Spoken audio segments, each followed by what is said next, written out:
You know, we've got ourselves into the most peculiar predicament. We walk around taking life so dreadfully seriously, as if the whole affair was some kind of final examination where one wrong answer could doom us to eternal failure. But what if I told you that this entire setup, this grand drama of existence, is nothing more than an elaborate game? And like any game, once you understand the rules, you can learn to play it with remarkable skill and, dare I say, with a sense of joy. Think about it for a moment. When you were a child, you played games all the time. Cowboys and Indians, house, pretend tea parties. You threw yourself into these games with complete conviction. You were absolutely the cowboy, totally the mother serving imaginary cookies. But you never forgot, not really, that it was play. The moment your mother called you for dinner, you dropped the role without a second thought. You didn't cling to being the cowboy. You didn't suffer an identity crisis when the game ended. But somewhere along the way, we forgot how to play. We became what I call method actors in the theater of life. We got so absorbed in our roles that we forgot we were acting. We started believing that we really are the banker, the housewife, the success, the failure. And when you forget you're playing a role, the game becomes a prison. Now, when I say life is a game, I don't mean it's trivial or meaningless. Games can be incredibly important. He plays with intensity, with passion, with everything he's got. But he maintains what we might call a light touch. The first rule of this cosmic game is perhaps the most startling. You are not who you think you are. The person you call by your name, with your particular history, your specific worries and dreams, that's just your character in the game. It's a mask, a role you're playing so convincingly that you fooled even yourself. But who is the real you? Ah, that's where it gets interesting. The real you is the player, not the character. You are the awareness that can observe thoughts, feelings, sensations. You are the space in which all experiences arise and dissolve. You are, if you will, the stage on which the entire drama unfolds. Once you see this, really see it, the game changes completely. You realize you've been like an actor who got so lost in his role that he forgot he could take off the costume and go home. Suddenly you remember, you are not trapped in the character. You can play it skillfully, enjoy it thoroughly, but you don't have to be imprisoned by it. Here's another rule that most players miss entirely. The game has no final winning condition. There is no ultimate prize, no finish line where you can finally declare victory and retire. The whole point of the game is the playing itself. We've been taught to think of life as a journey with a destination. But it's much more like music or dancing. You don't dance to get to a particular spot on the floor. You don't listen to a symphony to get to the final note. The meaning is in the movement, in the flowing, in the playing. But we've turned life into a race. We rush through childhood to get to adulthood. We hurry through school to get to our careers. We work frantically to reach retirement. And then we sit in our rocking chairs, wondering where it all went. We were so busy trying to get somewhere else that we missed the only place we ever actually were, which is here, now, in this moment. The game is always happening now. Not tomorrow when you'll be happier, not yesterday when things were better, but right now. This is the only time the game is actually being played. Yet most of us are like people at a concert who spend the entire performance reading the program notes, trying to figure out what's coming next instead of listening to the music that's playing right now. Another fascinating aspect of this game is that it's completely rigged in your favor. How's that? Well, no matter what happens to you, no matter what role you find yourself playing, you can't actually lose, because you are not just your character. You are the entire game itself. Think of it this way. In a dream, you might be chased by a monster and it feels terrifying. But when you wake up, you realize you were both the one being chased and the monster doing the chasing. You were the entire dream. In the same way, you are not just one player, in the cosmic game. You are the game playing itself. This might sound like mystical nonsense, but consider this. Every person who irritates you, every situation that challenges you, they're all part of your experience. They exist in your awareness. In a very real sense, the entire universe as you know it is happening inside your consciousness. You are not a small separate being struggling in a hostile world. You are the world, looking at itself through the eyes of what you call you. Once you get this joke, and it is a cosmic joke of the highest order, your whole approach to living changes. You stop taking everything so personally. When someone criticizes you, instead of getting defensive, you might think, here's the universe playing the role of the critic. How interesting. What can I learn from this performance? When you're facing a difficult situation, instead of asking, why is this happening to me? You might ask, why am I happening to this? Because if you are the entire game, then you are not the victim of circumstances. You are circumstances, appearing to yourself as challenges to make the game interesting. Now let me address something important. This doesn't mean you become passive or indifferent, far from it. When you know you're playing a game, you can play it with tremendous skill and enthusiasm. You can care deeply about your moves while not being devastated, if they don't work out perfectly. You can love fully while not being destroyed, if that love isn't returned. You can work passionately while not being crushed, if your efforts don't immediately succeed. The secret is what I call playing with a light touch. It's like being a great jazz musician. You know the basic structure of the song, but you're always ready to improvise. You respond to what the other musicians are doing. You don't try to force the music into some predetermined pattern.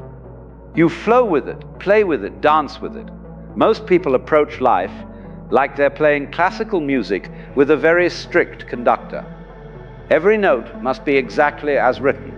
There's no room for spontaneity, no space for creativity. But life is much more like jazz. The basic rhythm is there, but within that rhythm, infinite possibilities exist for improvisation and play.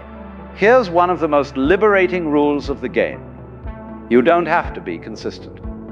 You are under no obligation to be the same person you were 5 minutes ago. The character you've been playing, with all its limitations and problems, is not a permanent fixture. It's more like clothing you can change. We spend so much energy defending our self-image, protecting our reputation, maintaining our personality. But what if you could be anyone you choose to be in each moment?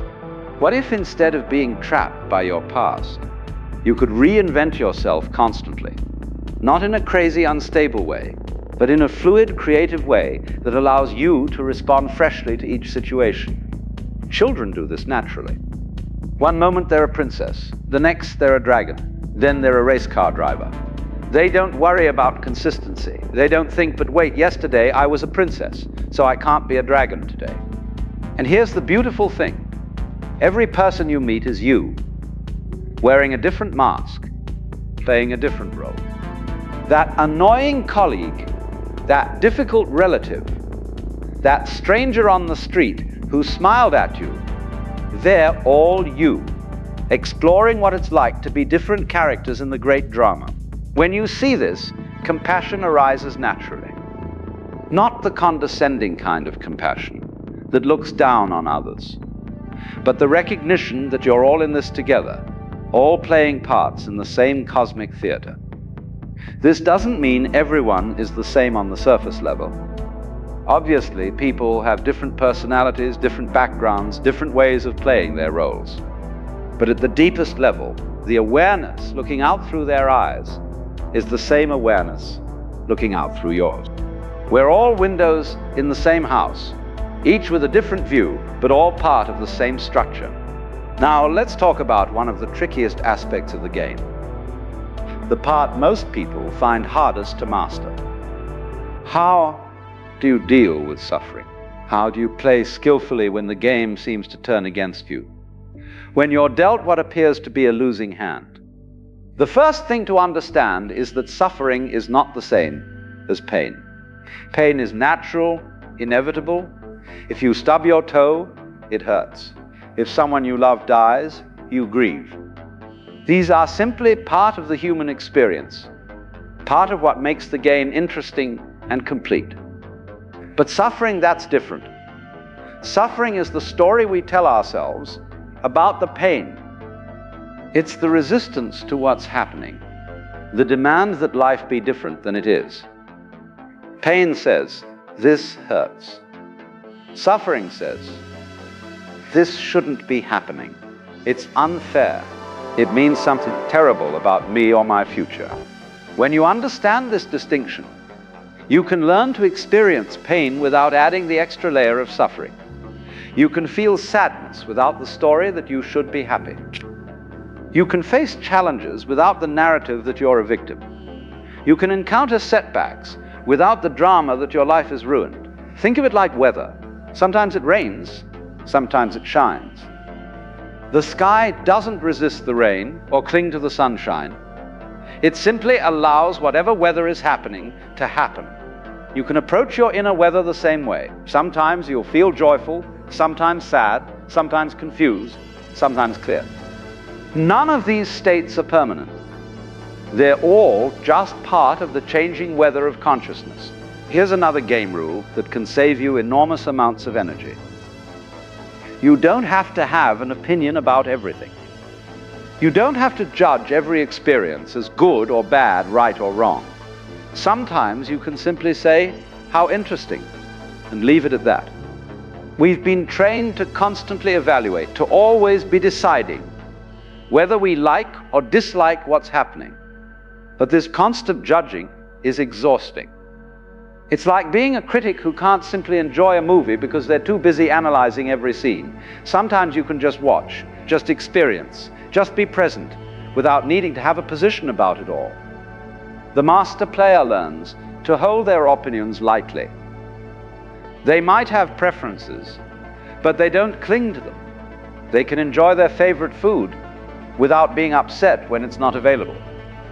The moment you think you have it all figured out, life will throw you a curveball. The moment you get comfortable with your role, circumstances will invite you to play a different part. Instead of resisting these surprises, you can learn to welcome them. They keep the game interesting. Imagine playing chess with someone who always made the same moves, or watching a movie where you knew exactly what would happen next. How boring would that be?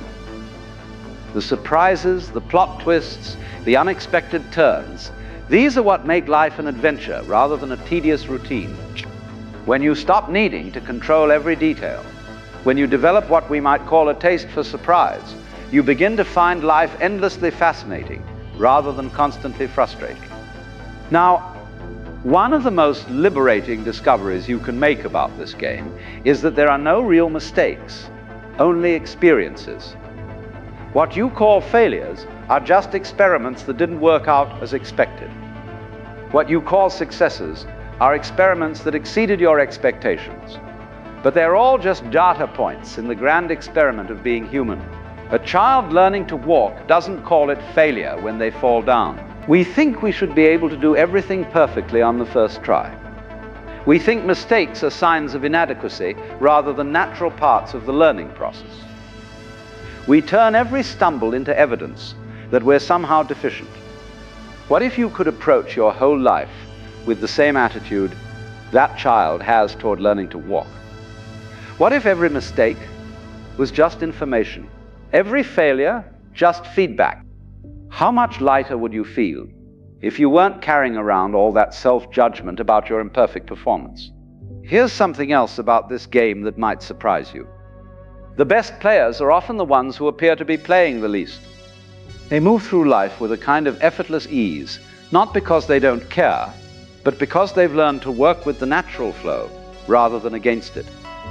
It's like the difference between swimming upstream and floating downstream.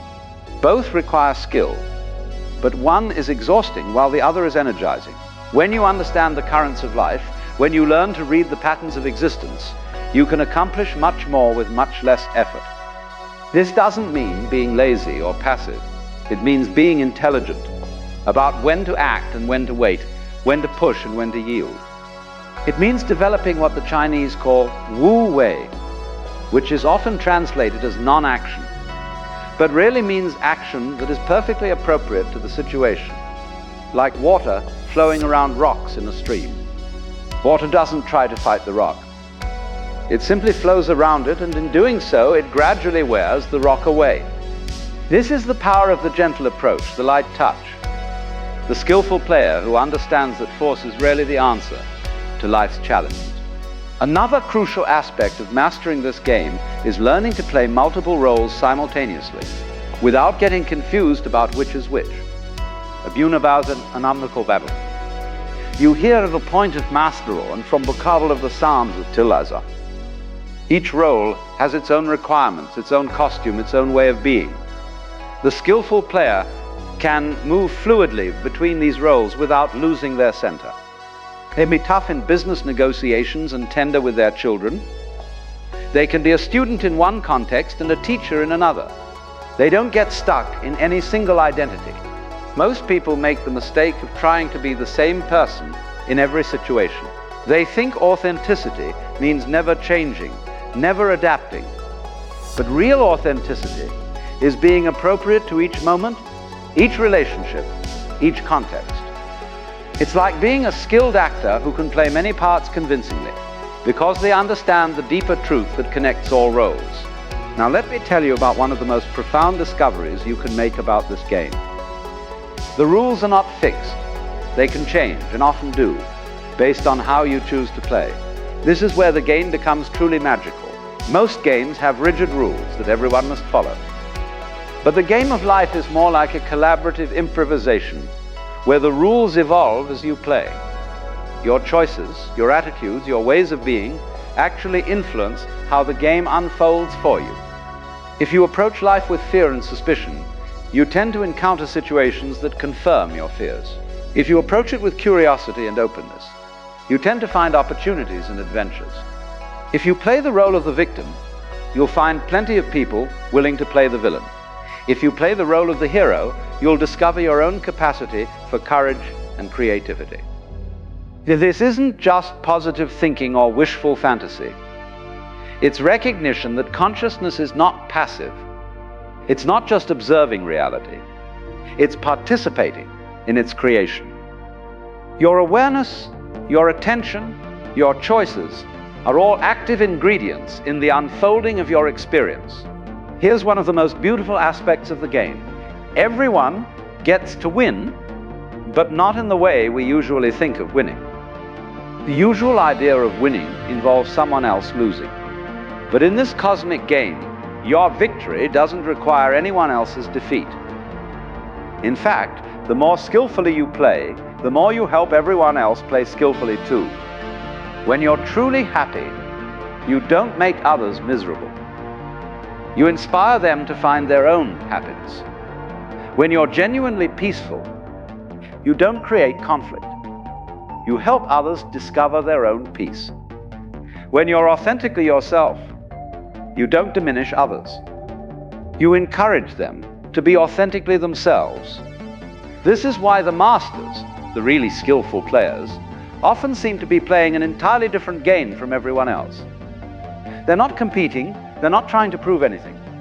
They're not keeping score, they're simply playing for the pure joy of playing. And somehow, everyone around them starts playing better too. Let me share one final rule, perhaps the most important one. The game never actually ends. What you call death is just changing costumes, changing roles, changing the scenery. The player, the real you, the awareness that has been watching this whole performance that continues. When you truly understand this, it changes everything. You stop being so desperate to cling to your current role. You stop being so terrified of change. You realize that you are not just playing in the game. You are the game, playing itself, exploring infinite possibilities through countless characters and stories. And so here we are, at the end of our little exploration together, though of course there is no real end, just as there was no real beginning. There is only this eternal now, this endless game, this magnificent play of consciousness discovering itself through every possible form and experience. The next time you find yourself taking life too seriously, remember what I've told you today. You are not a struggling individual trying to survive in a hostile universe. You are the universe itself, playing at being an individual, exploring what it's like to apparently struggle, apparently succeed, apparently fail, apparently win.